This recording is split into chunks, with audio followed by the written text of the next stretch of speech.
sa grasya nga gihatag sa Dios kanato.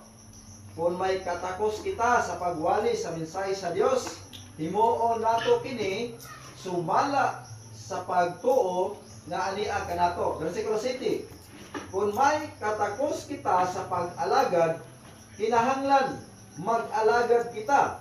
Kung sa pagtudlo, magtudlo kita. Versikulo 8. Kung may katakos kita sa pagdasig sa uban, buhaton nato kini. Ang muhatag, maghatag nga managayaon gayon.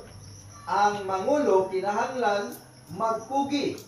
Ang naghimog mga buhat sa kaluoy kinahanglan magbuhat nga malipayon. Magampo sa tanaw, amahan ang mga Dios, Yes, kini nga God. tagon. Dalaygon ka o Dios, walay katapusan. Ginoo Yes, panalangin kini mensahe karon pasabta kami o Dios.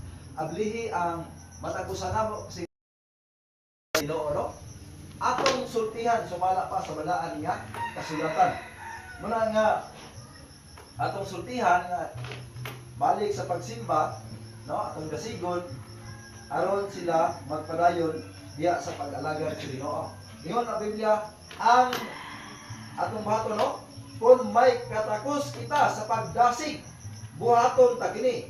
Ang muhatag maghatag nga madagayaon gayon.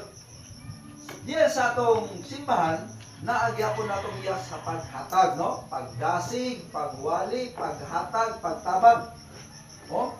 Ang muhatag, sumala pa sa Biblia, muhatag nga manigayaon gayon.